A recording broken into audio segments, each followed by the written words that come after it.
¿Qué tal amigos de Puntos y Comas? Nos da mucho gusto que nos acompañen en este segmento de información útil en el que documentamos hechos de la vida pública, asuntos importantes en los que procuramos tener más información consolidada que nos permita tratar de comprender y entender esos asuntos públicos que nos afectan y que son importantes para nosotros. Pues bien, todavía hasta el año 1982, cuando llegó a la presidencia del país el priista Miguel de la Madrid Hurtado, el partido casi hegemónico, el Partido Revolucionario Institucional, ganó con el 68.43% de los votos. Los gobiernos de la etapa neoliberal se distanciaron tanto del pueblo que eso propició el crecimiento de la oposición y el desgaste de los partidos tradicionales. De tal forma que aunque el PAN y el PRI se alternaron en el poder de la República, terminaron perdiendo el apoyo popular mayoritario, que a partir del 2018 se inclinó por la izquierda, que ya va por su segundo sexenio consecutivo.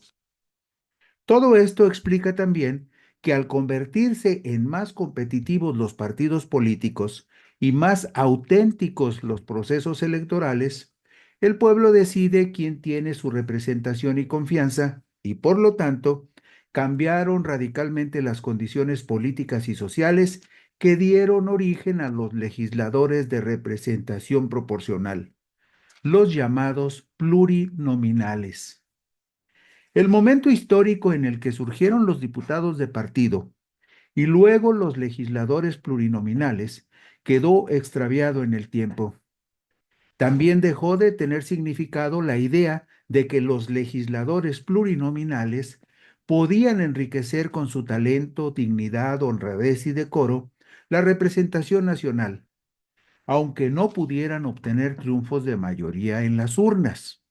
Vemos en la diapositiva número 4 la descripción de la historia electoral de este país, de los años en los que el PRI era hegemónico y de los años en que el gobierno manejaba a capricho las elecciones y decidía quién ganaba y con cuánto porcentaje ganaba.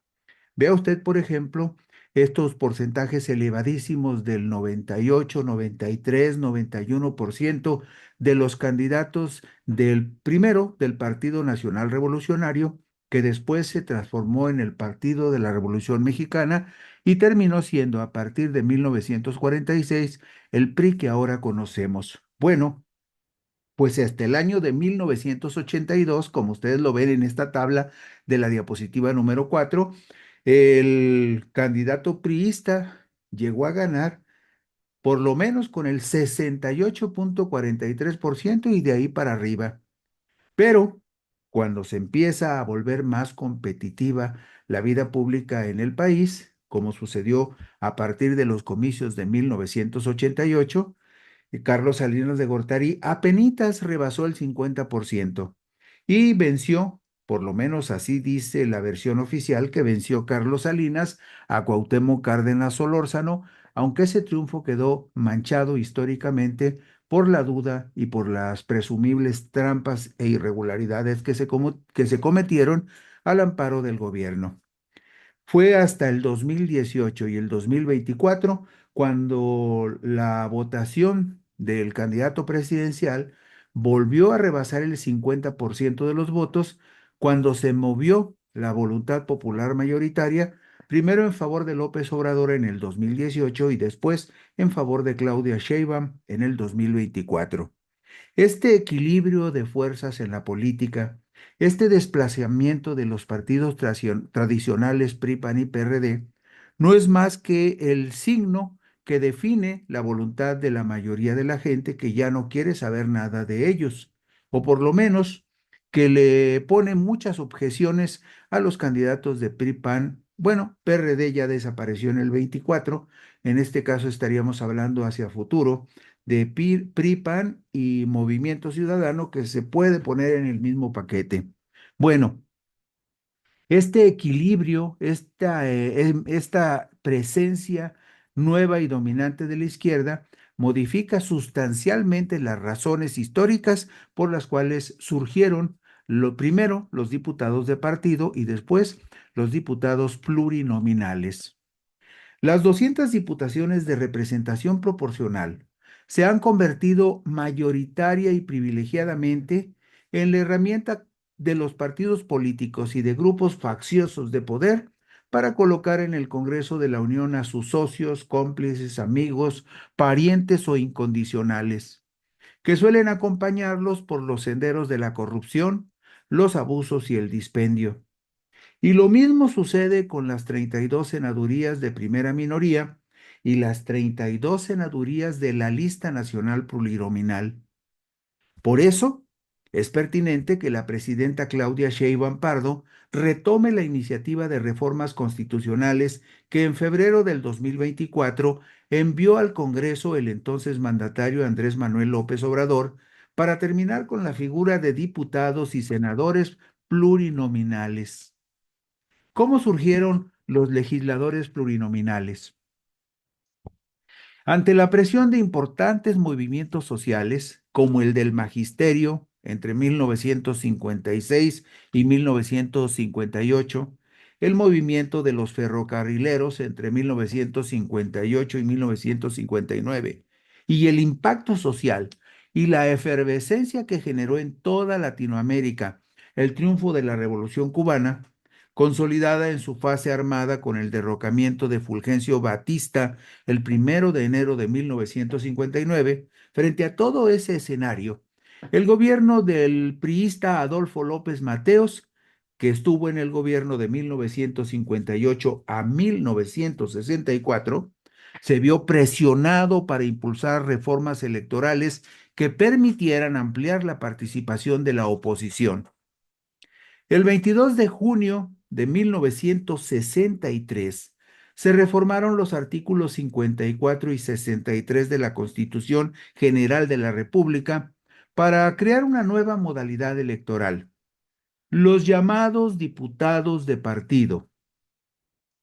Se dispuso que cada partido minoritario tendría derecho a 5 diputados en caso de obtener el 2.5% de la votación total captada en las urnas, y un diputado más adicional hasta llegar a 20 con cada 0.5% de votación adicional. Es decir, con el 2.5 de la votación total, los partidos tendrían derecho a 5 diputados de partido y por cada medio punto adicional tendrían derecho a un diputado de partido más. Esto fue lo que se estableció en junio del 1963.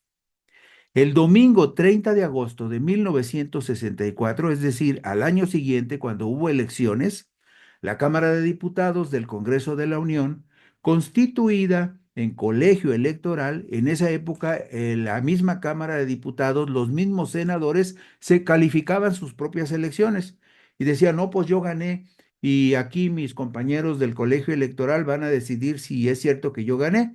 Y entonces entre priistas se sobaban ellos la espalda y ellos mismos decidían quién ganaba y quién perdía.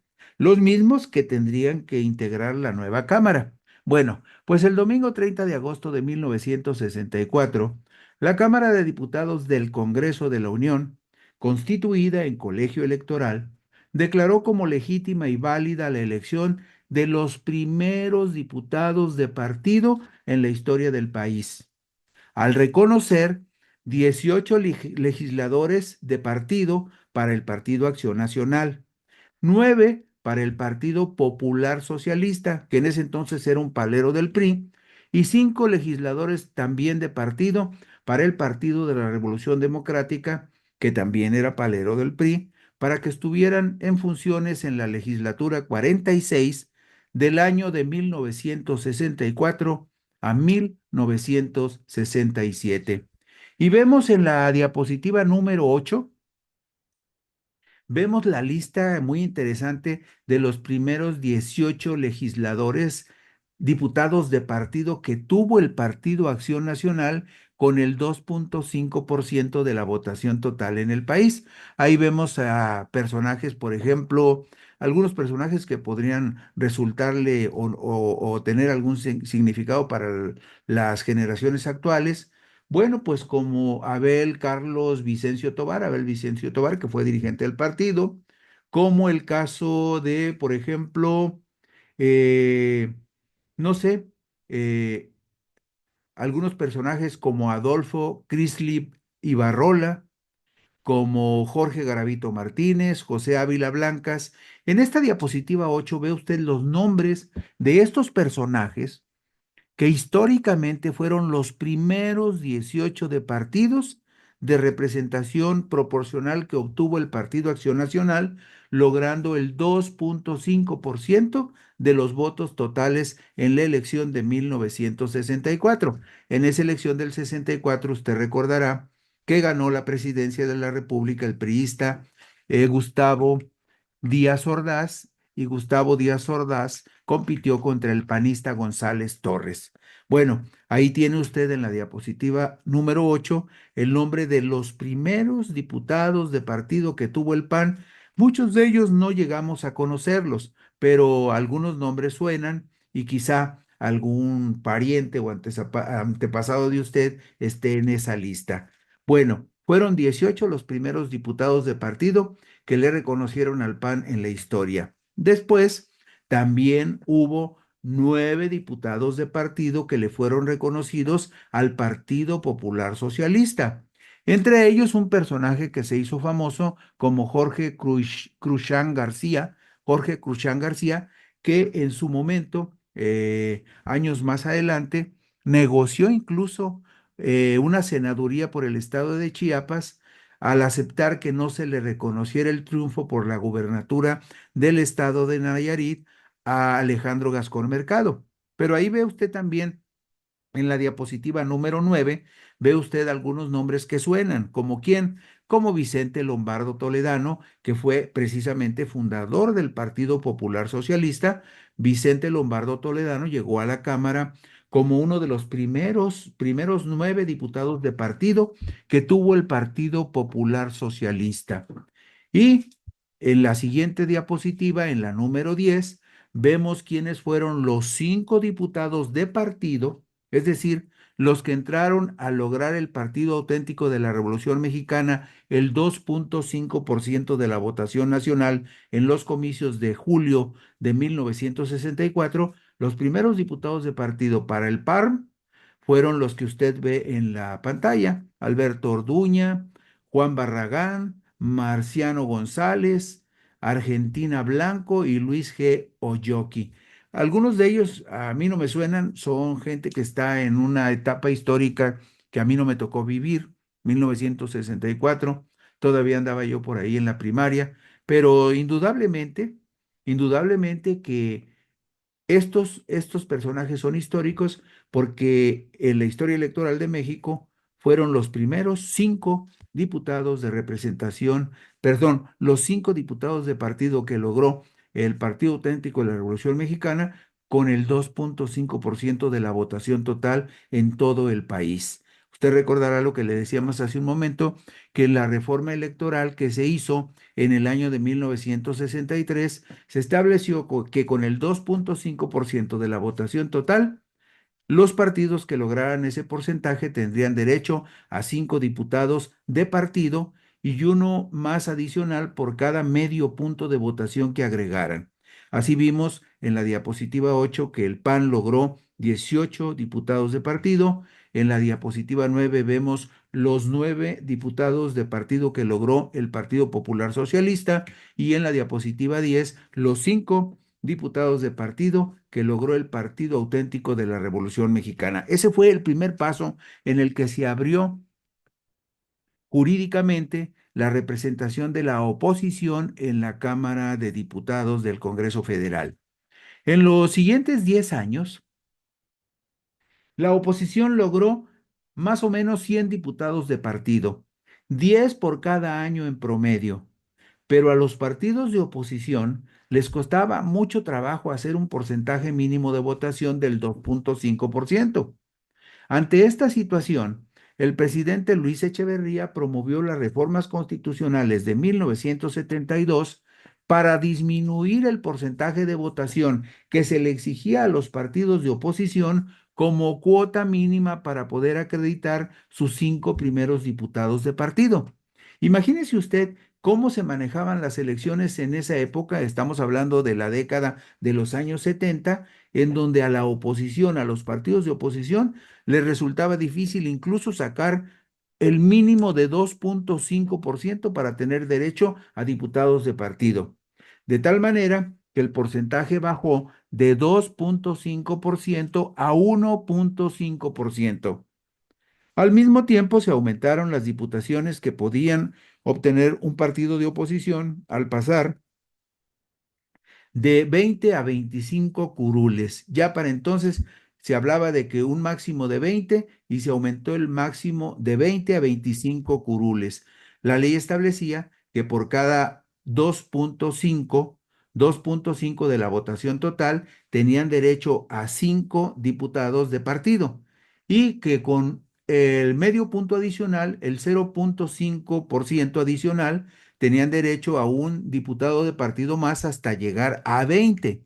Bueno, pues en la reforma que se hizo en su momento, cuando se comprobó que a la oposición le costaba mucho trabajo hacer el mínimo del 2,5%, se bajó el porcentaje mínimo de 2,5 a 1,5% y el máximo de diputaciones que podía lograr un partido político se aumentó de 20 a 25 curules.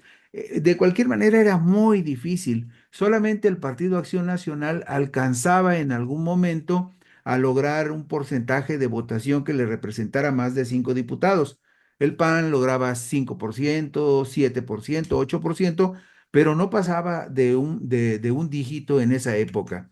Bueno, los cauces de participación abiertos en 1963 y en 1972 no fueron suficientes, pues entre 1970 y 1974 se desarrolló en la Sierra de Guerrero la guerrilla organizada inicialmente a través de la Asociación Cívica Guerrerense con Genaro Vázquez Rojas al frente y el Partido de los Pobres que tenía como líder a Lucio Cabañas Barrientos.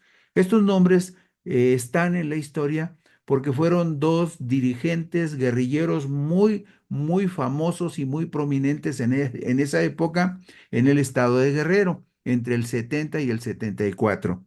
Y fue también en esa época cuando el 29 de agosto de 1974 se perpetró en Guadalajara el secuestro del exgobernador y refundador de la Universidad de Guadalajara, José Guadalupe Zuno, a quien lo secuestraron las Fuerzas Revolucionarias Armadas del Pueblo, que se identificaban con las siglas FRAP y que se identificaban como una fuerza de izquierda. También entre 1973 y 1977 operó en varias regiones del país la célebre Liga Comunista 23 de septiembre. Se presume que un comando de esta organización guerrillera fue el que terminó con la vida del empresario regiomontano Eugenio Garza Sada el 17 de septiembre de 1973. Todos estos acontecimientos condicionaron al gobierno para ampliar los cauces de participación democrática. Y el martes 6 de diciembre de 1977 se publicó en el Diario Oficial de la Federación la reforma constitucional que establecía que la Cámara de Diputados se integraría por 300 diputados de mayoría relativa y 10 y 100 diputados de representación proporcional. Allí empezó a ampliarse el espacio de la representación proporcional en 1977 cuando se decidió que habría 300 diputados de mayoría relativa y 100 diputados de representación proporcional.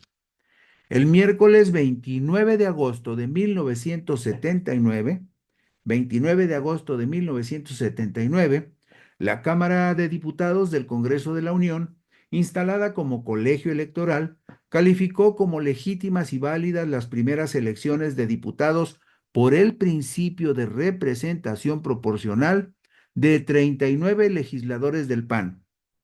18 del Partido Comunista Mexicano, 10 del Partido Socialista de los Trabajadores, 11 del Partido Popular Socialista, 12 del Partido Auténtico de la Revolución Mexicana y 10 diputados de representación proporcional del Partido Demócrata Mexicano para el periodo 1979-1982. Aquí ya le tocaron al PAN 39 legisladores de representación proporcional y llegaron por primera vez a la Cámara de Diputados 18 legisladores de representación proporcional del Partido Comunista Mexicano, que fueron los únicos que estuvieron vigentes en esa legislatura del 79 al 82, porque no olvide usted que en el 82 desapareció el Partido Comunista y con su registro se le dio vida al Partido Socialista Unificado de México. Es decir, esta legislatura de 18 diputados federales de representación proporcional del Partido Comunista Mexicano fue la única que estuvo en el Congreso en toda la historia del país. En la diapositiva 15 vemos quiénes fueron los diputados, los primeros diputados de representación proporcional del PAN. Ya entonces había 3 regiones electorales en las que se repartían los diputados de representación proporcional. Actualmente hay 5 circunscripciones. En 1979 solamente había 3 circunscripciones. Pero aquí sí ya vemos, Luis, vemos nombres de políticos y de diputados que ya son más identificables para nosotros, porque estamos hablando de 1979. Esta diapositiva 15 nos dice quiénes fueron los primeros diputados de representación proporcional que tuvo el PAN. Y ahí hay nombres que ya son identificables. Por ejemplo, Luis Calderón Vega, pues es el papá, fue el papá de Felipe Calderón Hinojosa. También en la primera circunscripción está David Alarcón Zaragoza, un panista muy conocido de Jalisco, que incluso fue candidato a la gubernatura. También está, por ejemplo, Esteban Zamora Camacho, un panista muy conocido también en el estado de Sinaloa. Cecilia Marta Piñón Reina fue la primera diputada federal que hubo en la historia de México por el estado de Jalisco, Cecilia Marta Piñón Reina.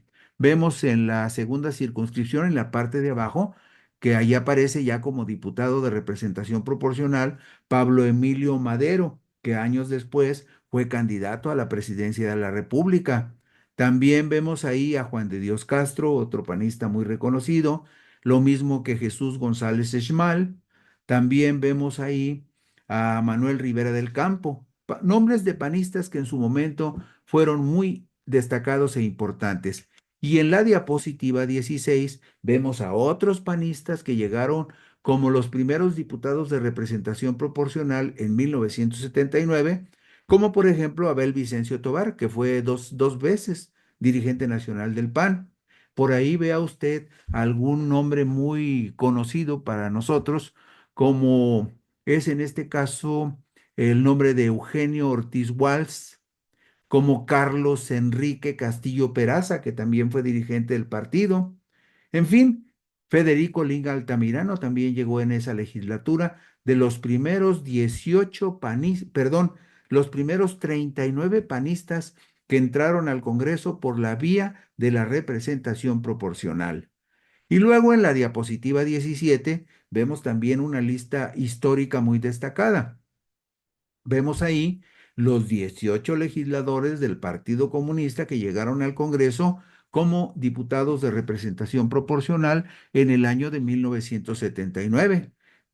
Casi todos muy reconocibles como hombres de la izquierda histórica en el país: Alejandro Gascón Mercado, Roberto Jaramillo, Ramón Danzós Palomino, Otón Salazar, Valentín Campas Salazar, por ejemplo, Arnoldo Martínez Verdugo, Gilberto Rincón Gallardo, Manuel Stepens García y Evaristo Pérez Arriola. Incluso vea usted en el número 16 en la tercera circunscripción, Pablo Gómez Álvarez, quien actualmente está como responsable de la está en la Secretaría de Hacienda, en la Unidad de Inteligencia Financiera de la Secretaría de Hacienda.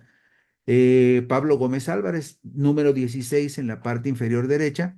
Pablo Gómez Álvarez, titular de la de la inteligencia financiera en la Secretaría de Hacienda, en la unidad de inteligencia financiera de la Secretaría de Hacienda. Y así podemos ver en la diapositiva 18 algunos nombres conocidos. También llegaron seis diputados por el Partido Socialista de los Trabajadores. Quizá algunos de estos nombres les suenen, como por ejemplo Pedro Etienne Llano, el número 4 en esta diapositiva 18. Pero si nos vamos a la diapositiva 19, vemos que en 1979 también llegó como uno de los primeros diputados de representación proporcional, pero por el Partido Socialista de los Trabajadores, Graco Ramírez Garrido Abreu, que fue gobernador de el estado de Morelos por el PRD hasta el año 2018, cuando los instituyó Cuauhtémoc Blanco. Vemos también el caso de Jesús Ortega Martínez, que también fue dirigente del PRD y que empezó su carrera como comisario del Partido Socialista de los Trabajadores en Jalisco. Allá empezó su carrera Jesús Ortega Martínez, que años después llegó a la dirigencia nacional del PRD. Ellos llegaron por el Partido Socialista de los Trabajadores. También en 1979 el Partido Popular Socialista tuvo 6 diputados de representación proporcional, lo vemos en la diapositiva 20, y nos vamos a la diapositiva 21, donde aparece la tercera circunscripción de los diputados del Partido Popular Socialista por la tercera circunscripción. En la diapositiva 22 vemos los nombres de los diputados de representación proporcional del Partido Auténtico de la Revolución Mexicana. Y en la diapositiva número 23 vemos los diputados de representación proporcional del PARM correspondientes a la tercera circunscripción. Después, en la diapositiva 24, vemos los diputados del Partido Demócrata Mexicano. Este partido ya desapareció. Es el partido del Gallito Colorado, en el que se aglutinó una corriente muy fuerte de sinarquistas de la región del Bajío. Bueno, pues ellos en 1979, el Partido del Gallito, el Partido Demócrata Mexicano, tuvo 10 diputados de representación proporcional. En la diapositiva 24 vemos algunos personajes como por ejemplo el número 5, Gumersindo Magaña Negrete, quien fue incluso dirigente nacional del PDM. Y luego en la diapositiva 25 vemos también otros personajes como Miguel Valadez Montoya, también fue dirigente nacional del PDM, que también llegaron como diputados del Partido del Gallito Colorado a la Cámara de Diputados de la Federación. El lunes 15 de diciembre de 1986, durante el gobierno de Miguel de la Madrid Hurtado, se publicó en el Diario Oficial una nueva reforma al artículo 52 constitucional para ampliar el número de diputados de representación proporcional a 200 más 300 de mayoría relativa, como están en la actualidad. La historia de los senadores plurinominales es diferente, pues fue propiciada por la ambición de los partidos políticos de tener más cargos en el gobierno, aunque los senadores de representación proporcional no hayan enriquecido la vida parlamentaria del país. El 3 de septiembre de 1993 se volvió a modificar la Ley Federal Electoral para dar cabida a la oposición en el Senado de la República por la vía de la representación proporcional, al establecer que serían electos 2 senadores de mayoría y uno de primera minoría por cada entidad federativa. Pero el absurdo se concretó el 22 de agosto de 1996, cuando se reformó nuevamente el artículo 56 constitucional para establecer que la Cámara de Senadores estaría integrada por 128 legisladores, de los cuales en cada estado y en la Ciudad de México, 2 serían electos según el principio de votación mayoritaria relativa y uno sería asignado a la primera minoría. Es decir, ahí es cuando surgen los diputados cuando surgen los senadores de segundo lugar, a partir de agosto de 1996. La senaduría de primera minoría, es decir, la senaduría de segundo lugar, le sería asignada a la fórmula de candidatos que encabezaran la lista del partido político que por sí mismo hubiese ocupado el segundo lugar por el número de votos en la entidad federativa respectiva. Las 32 senadurías restantes serían electas según el principio de representación proporcional mediante el sistema de listas votadas en una sola circunscripción plurinominal nacional, es decir, la lista nacional donde regularmente van los dirigentes de los partidos. Ahí está el caso más reciente de Marco Cortés por el PAN y de Alito Moreno por el PRI, que se pusieron en el número uno de la lista nacional de candidatos al Senado y entraron al Senado. Los senadores son representantes de las entidades federativas en el Pacto de la Unión, en la Federación de Estados que integran la República Mexicana. Por tal razón, debe haber paridad en la representación de todos los estados, sin importar sus dimensiones geográficas o su densidad demográfica. Por tal razón, los 32 senadores de lista nacional carecen de representación legítima. Es decir, los 32 senadores que están en una lista nacional no los vota nadie de ningún estado, por lo tanto no representan a nadie. La supresión de la figura de los legisladores de representación proporcional obligará a los presuntos representantes populares a hacer mejor su trabajo, a atender al pueblo en forma permanente, para conservar su confianza y aspirar a que en el futuro los ciudadanos los puedan respaldar con su voto para otros cargos en el servicio público. Los legisladores plurinominales deben desaparecer, pues ya cumplieron su función histórica y en la actualidad solo son un botín para beneficiar a las camarillas que controlan los partidos políticos y beneficiar a sus dirigencias. Y con esto concluimos hoy puntos y comas. Muchas gracias por su atención. Buenas noches y descansen.